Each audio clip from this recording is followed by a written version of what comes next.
बच्चों यहाँ पर कुछ क्वेश्चंस हैं, उनके बारे में हम बात करते हैं। पहला है इवेपोरेशन रिजल्ट्स इनटू कूलिंग। जब भी इवेपोरेशन होता है तो हमेशा इवेपोरेशन के फलस्वरूप कूलिंग होती है, इस बात को हमें समझाना है।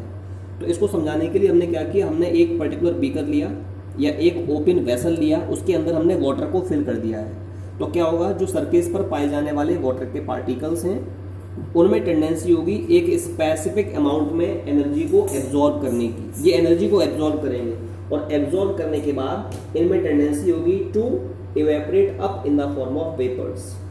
ठीक है, तो कहने का मतलब है जब ये पार्टिकल जो सरफेस पर पाए जा रहे हैं वो एनर्जी को एब्जॉर्ब करेंगे फ्रॉम द सराउंडिंग। अब सराउंडिंग में तो अदर वाटर के पार्टिकल्स पाए जाएंगे, उनसे ये एनर्जी को एब्जॉर्ब कर लेते हैं। तो जब एनर्जी का एब्जॉर्प्शन होगा तो क्या होगा, जो आपकी सरफेस है वो कूल हो जाएगी, क्योंकि सरफेस से ही एनर्जी आपकी एब्जॉर्ब हुई है।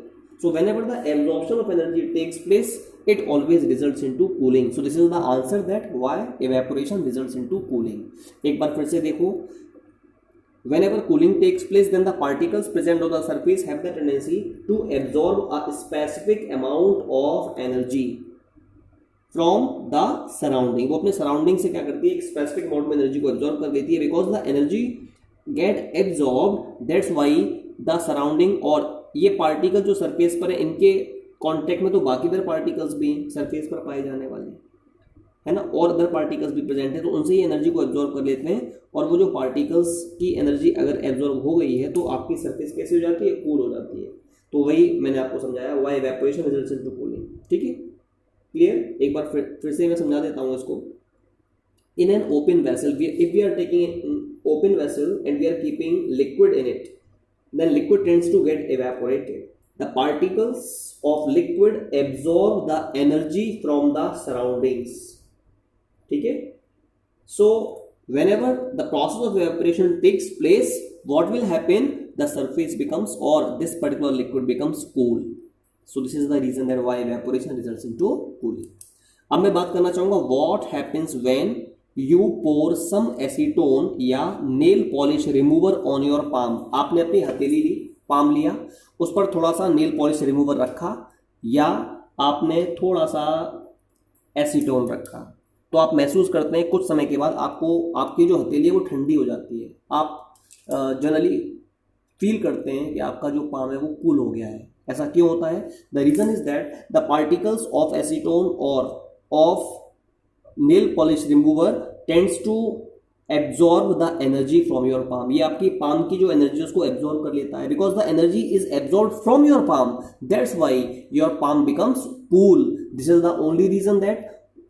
तो ये इसका एक्सप्लेनेशन है कि क्या होता है जब आप कुछ एसीटोन को या नेल पॉलिश रिमूवर को अपने पाम पर क्या करते हैं, पोर करते हैं, तो आपका जो पाम है वो ठंडा हो जाता है। सो this is the explanation of it.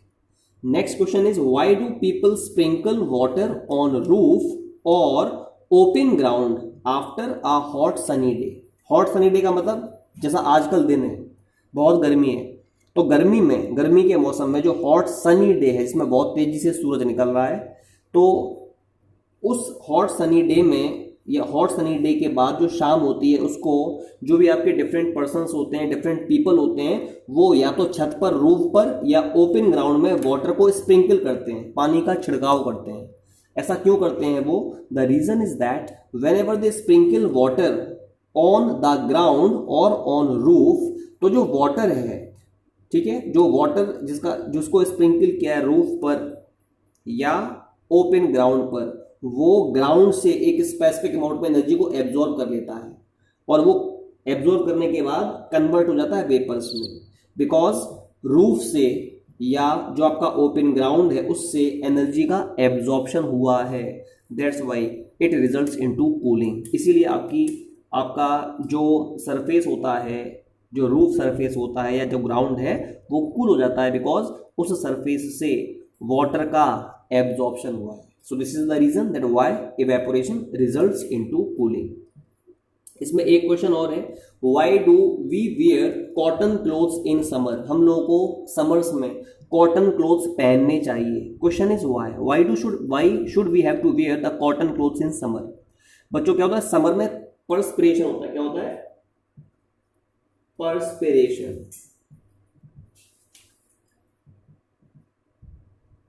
Perspiration का मतलब स्वेटिंग होती है, ठीक है। तो जब स्वेटिंग होगी तो क्या होता है, if suppose you are wearing the cotton clothes, cotton की शर्ट आपने पहनी हुई है, तो जो स्वेट है उसका एब्जॉर्प्शन हो जाएगा, वो कॉटन का क्लोथ उस स्वेट को सोख लेगा, एब्जॉर्ब कर लेगा।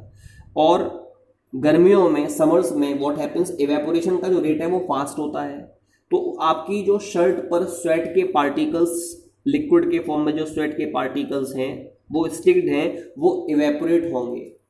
तो जब उनका इवेपोरेशन होगा तो आपकी शर्ट आपकी बॉडी के कांटेक्ट में है, तो आपकी बॉडी से वो एनर्जी को एब्जॉर्ब कर देती है। जो आपके वाटर के पार्टिकल्स हैं, जो स्वेट के पार्टिकल्स हैं, वो आपकी बॉडी से एनर्जी को एब्जॉर्ब करेंगे। तो जब बॉडी से एनर्जी का एब्जॉर्प्शन हुआ है तो आपकी जो बॉडी है वो कैसा आप फील करते हैं कि आपको फील होता है कि थोड़ा सा ठंडक महसूस हो रही है ना। क्यों? क्योंकि आपकी बॉडी से स्वेट का इवेपोरेशन हो रहा है।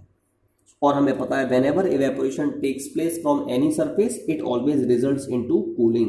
So this is the reason that why should we wear cotton clothes in summer, because summer में परस्पिरेशन काफ़ी तेजी से होता है और जो कॉटन के क्लोथ्स होते हैं वो स्वेट को बड़े आसानी से एब्जॉर्ब कर लेते हैं। So this is the reason behind it.